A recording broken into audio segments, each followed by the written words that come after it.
Ever since I married you, you haven't given me a child."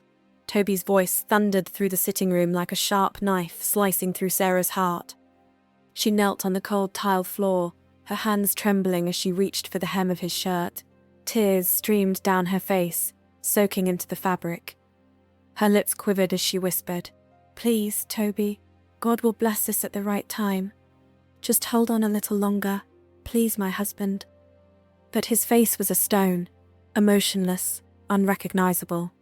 This wasn't the man who once held her with pride and with a smile, who called her his queen and swore never to let the world hurt her. Now, his eyes held no warmth, only frustration and blame. Quick flashes of their past happiness flickered through her mind, laughing in the kitchen, dancing together in his room, making plans for their future. The joy they once shared now felt like a distant illusion. The home that used to echo with love now buzzed with tension and resentment. The room was silent, except for Sarah's sobs and the ticking of the wall clock. Toby turned his back on her, muttering something about curses and wasted years. From the passage, his mother stood, arms crossed, wearing a smirk that cut deeper than any word. "I should have known," she spat. A woman with a womb like a desert. At that moment, Sarah realized she wasn't just fighting for a child. She was fighting for her dignity, her place, her very existence. And she was already losing because she had no one to lean on. From that night onward, the warmth in the house vanished like smoke in the wind. Toby stopped coming home early. When he did, he barely spoke a word to Sarah. He doesn't eat what she cooks, Sarah's mother-in-law breathing on her every time. The man who once laid his head on her lap and shared his deepest dreams now avoided her like a plague. He no longer looked at her with love, only with eyes full of silent judgment. The whispers began in the compound, then the market, then the church. "That's the Barren wife," they said, pointing behind cupped hands. 6 years and not even a child or even a miscarriage. Sarah kept her head low and walked faster each time. She hoped the ground would swallow her whole. Shame clung to her like a second skin. At home, things were worse. Her mother-in-law, Mama Agatha, made life unbearable for her. "Witch," she spat one morning as Sarah passed her in the corridor. "You've tied my son's destiny with your barren womb. If it were my time, I'd have had 3 grandchildren by now. I shouldn't have let my son get married to you."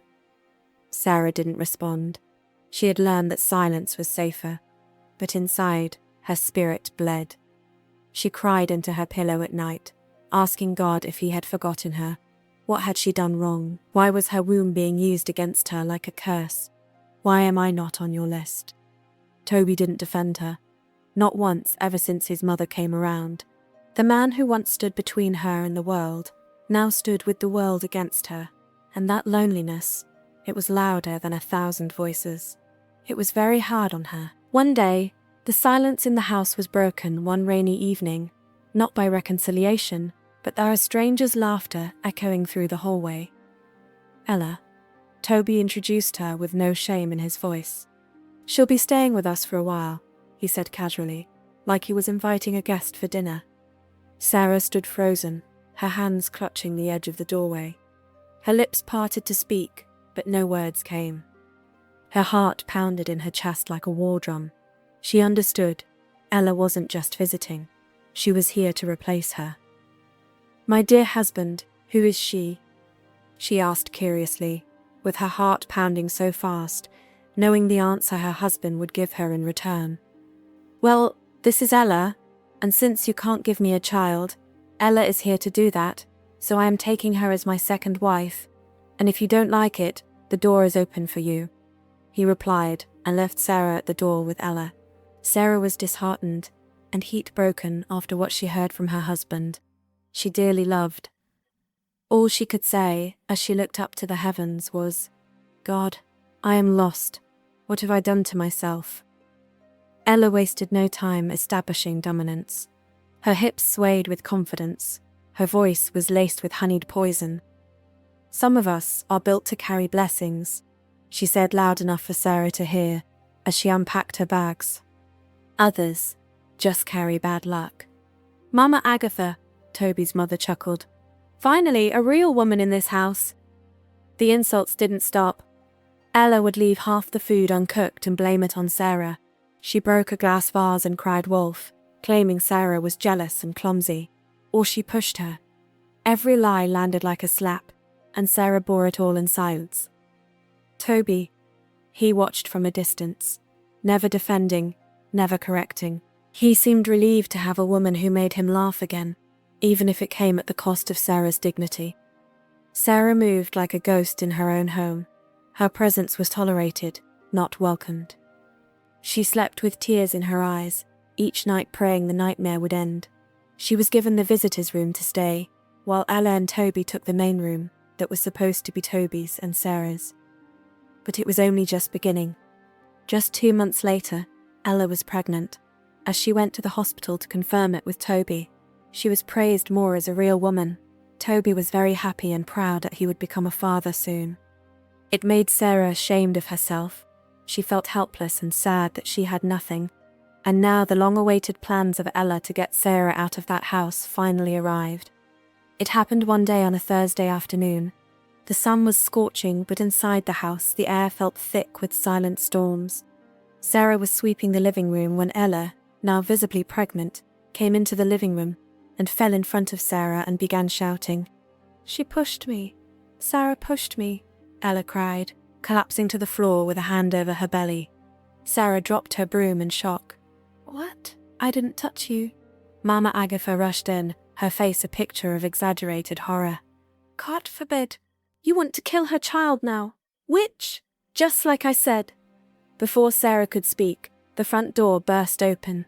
Toby stormed in, his face twisted with rage. "What is happening here? What has happened to you, my Ella?" he said. "Sarah pushed me, just because she is jealous that I am pregnant," Ella said, accusing Sarah. I warned you not to lay a finger on her," he roared, his voice thunderous as he pointed at Sarah. "But I didn't," Sarah began, her voice trembling as she was trying to defend herself. "Get out," he barked, pointing at the door. "Out of my house, Sarah, today, right now." "No, Toby, please, this is still my home. I have nowhere else to go," she begged, her knees hitting the cold floor. Toby didn't flinch. He turned his back and walked away. With nothing but a nylon bag of clothes, Sarah was thrown out like garbage by Agatha and Toby. No mother to run to, no father's arms to collapse into.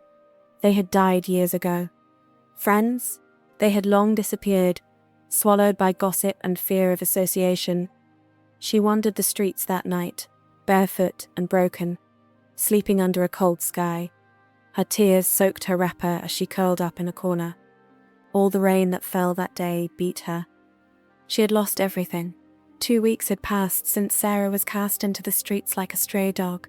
Her skin had grown pale, her feet bruised from walking aimlessly, and her body had weakened from eating once in 2 days, when she was lucky.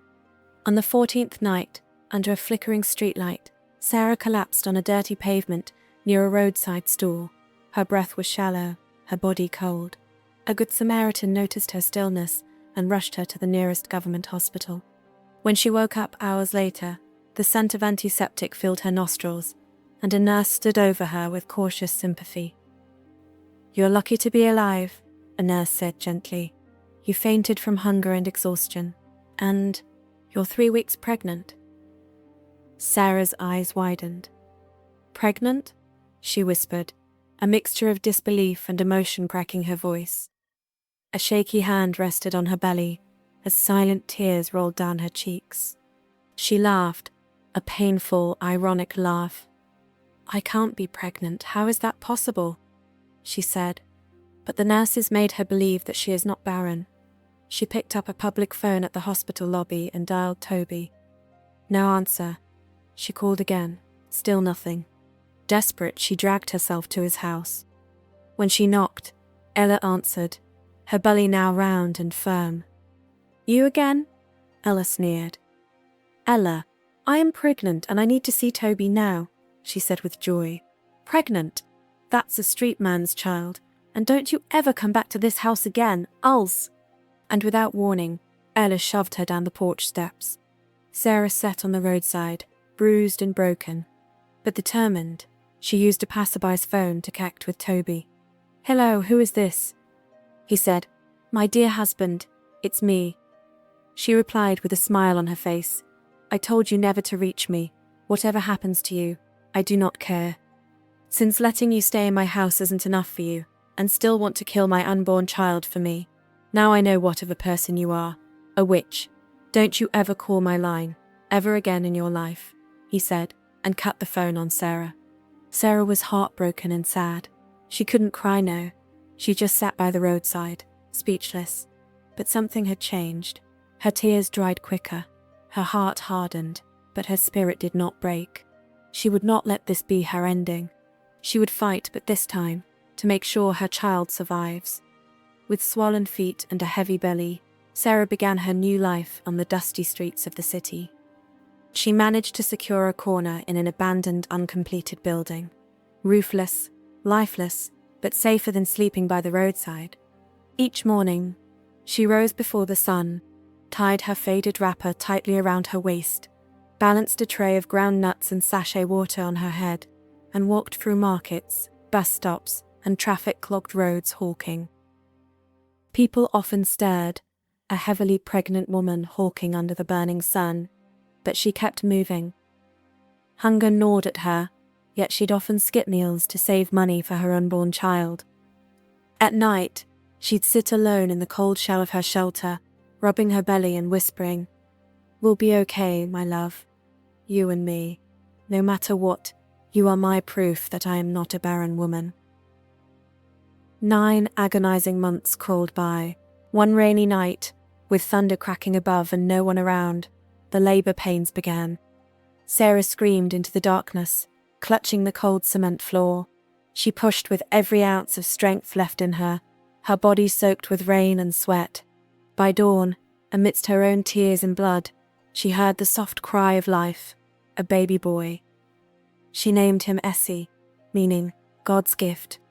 After the push, she was weak and couldn't stand, and luckily, someone passing by noticed and heard a sound of a crying baby, went and saw a woman near death on the floor and the baby crying.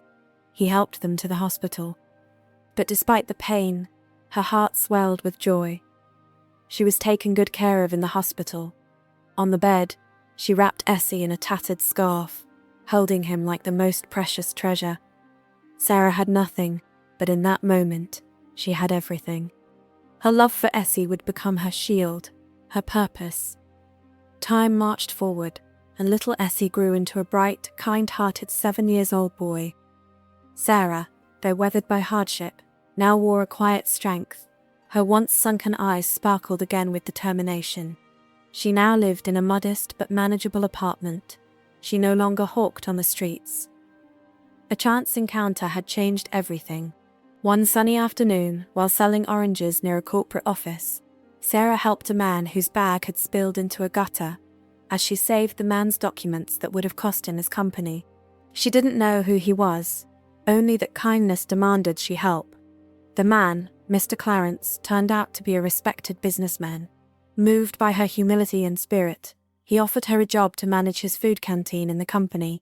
With mentorship and trust, she rose. From selling oranges, she now managed suppliers, trained staff, learned to handle money, and moved into a nice apartment with her son. Essie attended a decent school, wearing clean uniforms, his laughter echoing through the modest 2-room apartment they now called home. For the first time, Sarah could breathe. Her son was fed, clothed, and loved. She was no longer the woman broken on the roadside. Meanwhile, far away, Ella too had Noah, her son and Toby's. Her home, once filled with praise and celebration, had grown bitter. Her focus wasn't motherhood. It was maintaining control. She had the house, the title, but not the peace. Noah, now a vibrant young boy, was the pride of Ella's world, or so it seemed. Toby had grown quieter over the years, tired and worn by a home that lacked the warmth he once had with Sarah. But he clung to Noah, believing the boy was his legacy. Then, tragedy struck. One rainy afternoon, Noah was involved in a car accident on his way back from school. Bloodied and unconscious, he was rushed to hospital.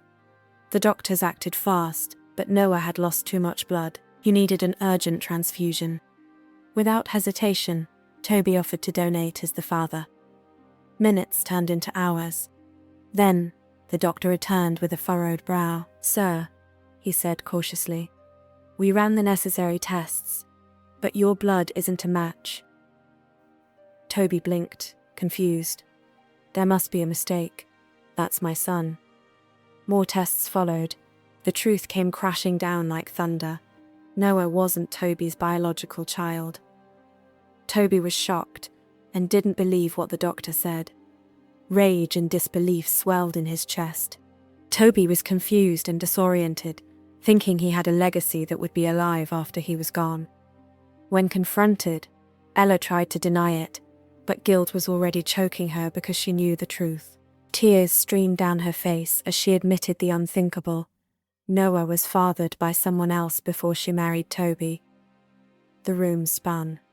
Everything he'd built his second life on was a lie. The betrayal, the pain, it was too much. Mama Agatha was shocked and couldn't say anything.